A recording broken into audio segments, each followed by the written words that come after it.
समय एक ऐसी चीज है जो हम सभी में समान है।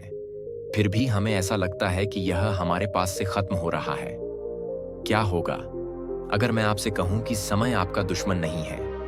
क्या होगा अगर मैं आपसे कहूं कि एक पूर्ण जीवन का रहस्य समय का पीछा करने में नहीं, बल्कि इसे समझने में निहित है? आज हम एक कालातीत ज्ञान की कहानी में गोता लगाने जा रहे हैं, जो आपके जीवन के हर पल को देखने के तरीके को बदल देगी। यह सिर्फ एक कहानी नहीं है, यह एक सबक है, एक अनुस्मारक है और शायद एक जागृत करने वाली कॉल भी है। एक बीज के धैर्य से नदी के ज्ञान तक यह कहानी आपको दिखाएगी कि आप अपने समय का अधिकतम लाभ कैसे उठा सकते हैं, जल्दबाजी करके नहीं बल्कि बहने से।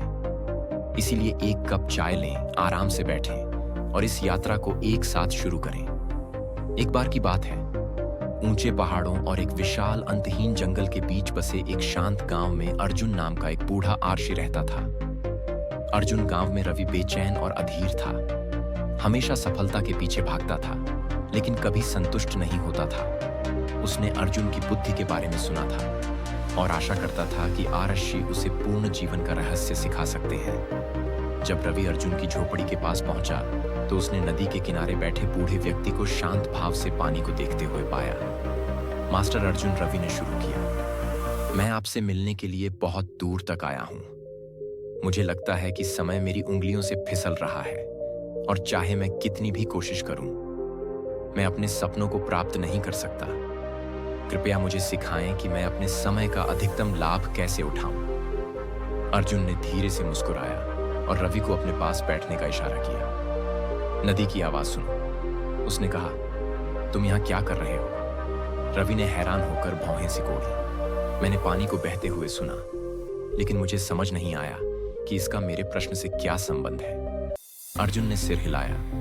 नदी के पास मेरे जैसे सपने या लक्ष्य नहीं है। अर्जुन ने धीरे से कहा, आहा, लेकिन उसके पास है। नदी का लक्ष्य भूमि को पोषित करने के लिए बहना है, पहाड़ों और घाटियों के बीच से अपना रास्ता बनाना। यह उस बात की चिंता करने में समय बर्बाद नहीं करती जिसे यह नियंत्रित नहीं कर सकती। यह बस एक समय में एक पल आगे बढ़ती है। आओ, मैं तुम्हें एक कहानी सुनाता हूं। बहुत पहले जंगल के बीचों बीच दो बीज उपजाऊ अंधेरी मिट्टी में एक दूसरे के बगल में पड़े थे। पहला बीज, जिसका नाम आर्या था, बढ़ने के लिए उत्सुक था। वह एक लंबा राजसी पेड़ बनने का सपना देखती थी। उसकी शाखाएं आसमान में ऊंची पहुंचती थीं। दूसरा बीज, जिसका नाम इला था, अधिक धैर्यवान था। वह जानती थी कि विकास में समय लगता है और उसे जीवन की प्राकृतिक लय पर भरोसा था। एक दिन भारी बारिश हुई और बीजों के चारों ओर की मिट्टी नरम हो गई। आर्या ने परिवर्तन महसूस किया और तुरंत खुद को अंकुरित होने के लिए प्रेरित किया। मुझे जल्दी से बढ़ना चाहिए, उसने सोचा। मेरे पास बर्बाद करने के लिए समय नहीं है।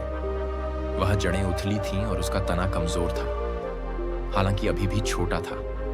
उसकी जड़ें मजबूत थीं जो धरती में गहरी पहुंचती थीं। एक शाम जंगल में एक भयंकर तूफान आया। हवा चिल्लाई और बारिश ने तोरण में बरसाया।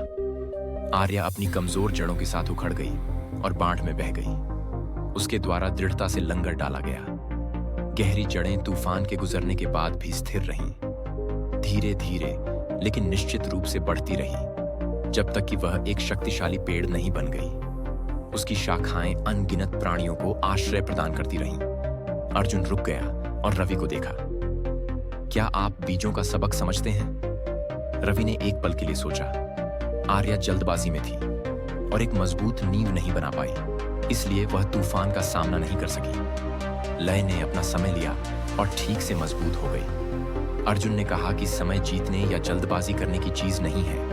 यह एक उपहार है, एक संसाधन है जो हमें सीखने और अपने जीवन के लिए एक मजबूत नींव बनाने की अनुमति देता है। जब हम जीवन में जल्दबाजी करने की कोशिश करते हैं तो हम आर्या की तरह सतही रूप से सफल लेकिन अंततः कमजोर बनने का जोखिम उठाते हैं।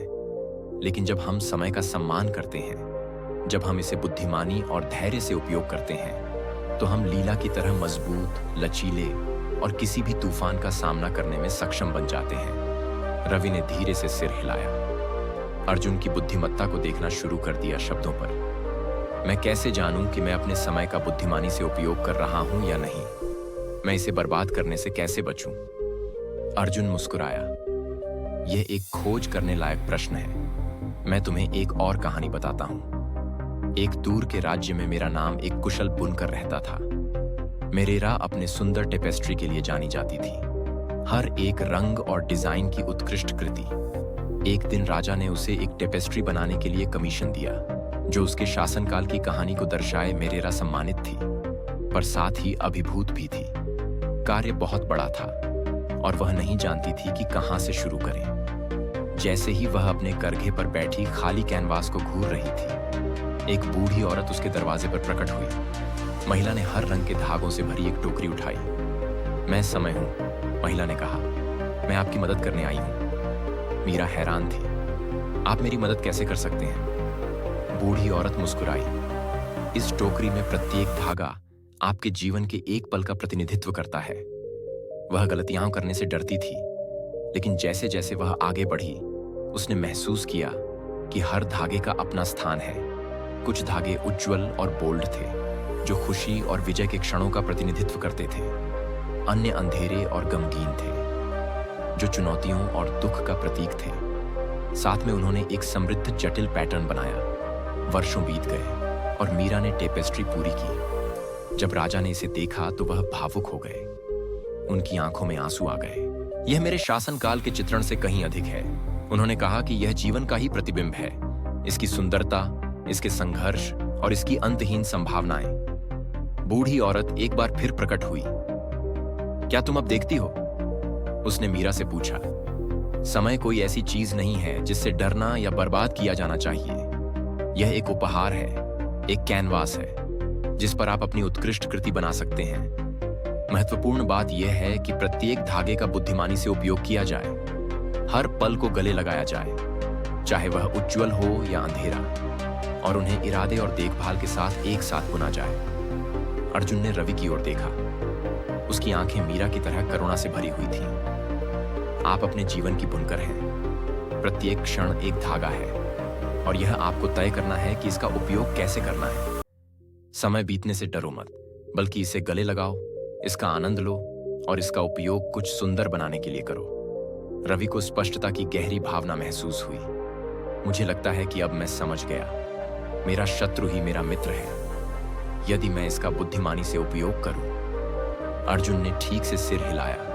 और याद रखें कि समय का मूल्य इसमें नहीं है कि आपके पास कितना है, बल्कि इसमें है कि आप इसका उपयोग कैसे करते हैं। इसे महत्वपूर्ण चीजों पर खर्च करें, प्रेम पर, विकास पर, फर्क लाने पर, और नदी की आवाज सुनने के लिए रुकना न भूलें, और वर्तमान क्षण की सराहना करें, क्योंकि वर्तमान में ही जीवन वास्तव में प्रकट होता है।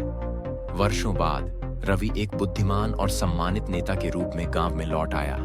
वह अक्सर नदी के किनारे अर्जुन की झोपड़ी में जाता था, जहां वह बैठकर अपने सीखे हुए पाठों पर विचार करता था। एक दिन युवाओं का एक समूह उसके पास आया, ठीक उसी तरह जैसे वह इतने वर्षों पहले अर्जुन के पास आया था। मास्टर रवि, उनमें से एक ने कहा, हमें लगता है कि खोया हुआ समय बहुत तेजी से भागता हुआ प्रतीत होता है, और हम नहीं जानते कि इसका अधिकतम लाभ कैसे उठाया जाए। क्या आप हमारी मदद कर सकते हैं? रवि मुस्कुराया और उन्हें नदी के किनारे बैठने का इशारा किया। और इरादा, और इसलिए नदी बहती रहती है, कालातीत, धैर्यवान और बुद्धिमान।